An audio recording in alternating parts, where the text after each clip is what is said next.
Cut ಅನ್ನೋದು ನಮ್ಮ ದೇಶದಲ್ಲಿ ದೊಡ್ಡ ಸಮಸ್ಯೆ. ಇನ್ನು ಬೆಂಗಳೂರಲ್ಲಂತೂ ಯಾವಾಗ ಎಲ್ಲಿ ವಿದ್ಯುತ್ ಕಾಯ್ಕೊಡುತ್ತೆ ಅನ್ನೋದು ಖುದ್ದು ಬೆಸ್ಕಾಂ ಅಧಿಕಾರಿಗಳಿಗೂ ಗೊತ್ತಿರಲ್ಲ. ಇಂತಹ ಟೈಮಲ್ಲಿ ಈ ಬೆಸ್ಕಾಂ ಸಹವಾಸವೇ ಬೇಡ ಅಂತ ಇಲ್ಲೊಂದು ಕಟ್ಟಡದಲ್ಲಿ ಪರ್ಯಾಯ ವಿದ್ಯುತ್ ಮೂಲ ಕಂಡುಕೊಂಡಿದ್ದಾರೆ.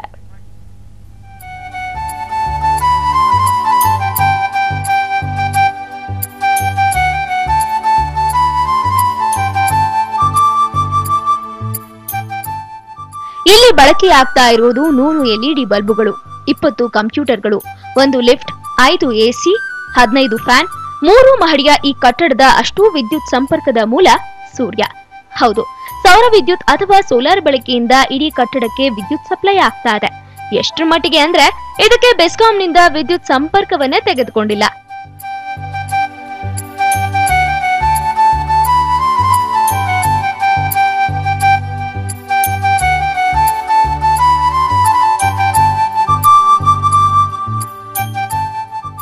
ಸುಮಾರು 13 ಲಕ್ಷ ವೆಚ್ಚದಲ್ಲಿ ಸೋಲಾರ್ ಪವರ್ ವ್ಯವಸ್ಥೆಯನ್ನ ಇಲ್ಲಿ ಅಳವಡಿಸಲಾಗಿದೆ.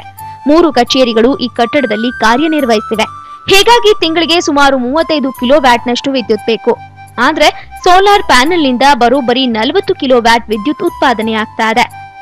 ಎಲ್ಲ ಎಸಿಸು, ಲಿಫ್ಟು, ಕಂಪ್ಯೂಟರ್ಸು ಎಲ್ಲ ರನ್ ಆಗ್ತಾ ಇದೆ. ಸೊ ಒರಿಜಿನಲಿ ಆಕ್ಯುಪೆನ್ಸಿ ಕಮ್ಮಿ ಇದೆ. So slowly occupancy got increased and the panels var delivering all the power. Computers run ಆಗ್ತಾ ಇದೆ, ಎಸಿಸ್ ರನ್ ಆಗ್ತಾ ಇದೆ, ಲಿಫ್ಟ್ ರನ್ ಆಗ್ತಾ ಇದೆ, ಮೋಟರ್ ರನ್ ಆಗ್ತಾ ಇದೆ, ಕಾಮನ್ ಏರಿಯಾ ಲೈಟಿಂಗ್ ರನ್ ಆಗ್ತಾ ಇದೆ. ನೀನು ನೋಡಿದೆ ಕೆಳಗಡೆ no connectivity of the BESCOM meters. So transformer is also still ಅದಕ್ಕೆ ಕನೆಕ್ಟ್ ಮಾಡಿಲ್ಲ. ಸೊ ಟೋಟಲ್ ಎಲ್ಲನೂ ಸೋಲಾರ್ನಲ್ಲಿ ರನ್ ಆಗ್ತಾ ಇದೆ. ಸೋಲಾರ್ ಪ್ಯಾನೆಲ್ ಅಳವಡಿಸೋಕೆ 13 ಲಕ್ಷ ರೂಪಾಯಿ ಖರ್ಚಾಗಿದೆ. ಆದ್ರೆ ಇದು 1 ರೂಪಾಯಿ ಹೆಚ್ಚಿನ ವೆಚ್ಚವಿಲ್ಲದೆ ನಿರಂತರವಾಗಿ ವಿದ್ಯುತ್ ಸಂಪರ್ಕ ಕೊಡ್ತಾನೆ ಇರುತ್ತೆ. ಒಂದ್ ವೇಳೆ ಬೆಸ್ಕಾಂ ಸಂಪರ್ಕ ಪಡೆದಿದ್ರೆ ತಿಂಗಳಿಗೆ ಕನಿಷ್ಠ 35 ರಿಂದ 40 ಸಾವಿರ ರೂಪಾಯಿ ವಿದ್ಯುತ್ ಬಿಲ್ ಕೊಡಬೇಕಾಗ್ತಿತ್ತು. ಇದರಿಂದಾಗಿ ಬಹಳ ಹೆಚ್ಚಿನ ಹಣ ಉಳಿತಾಯ ಆಗಿದೆ ಅಂತಾರೆ ಕಟ್ಟಡದಲ್ಲಿ ಕಚೇರಿ ಹೊಂದಿರೋರು. It is working good. Actually ನಾವು 4 ಮಂತ್ಸ್ ಯೂಸ್ ಮಾಡ್ತಾ ಇದ್ದೀರಾ. ನೋ ಎಲೆಕ್ಟ್ರಿಸಿಟಿ ಬಿಲ್ಸ್ ನಾವು ಪೇ ಮಾಡ್ತಾ ಇಲ್ಲ. ಇವಾಗ ಓನರ್ಗೆ ನಮಗೆ ಸ್ವಲ್ಪ ಬೆನಿಫಿಟ್ ಇದೆ. ಸೋಲಾರ್ಗೆ ಬೆಸ್ಕಾಂ ಪವರ್ಗೆ ಕಂಪೇರ್ ಮಾಡೋಕ್ಕೆ ಸೋಲಾರ್ಗೆ ಸ್ವಲ್ಪ ಬೆನಿಫಿಟ್ ಇದೆ ನಮಗೆ. ಲೈಟ್ಸ್, ಫ್ಯಾನ್ಸ್, ಎಸಿಸ್, ಆಮೇಲೆ ಸಿಸ್ಟಮ್ಸ್ ಯೂಸ್ ಮಾಡ್ತಾ ಇದ್ದಾರೆ.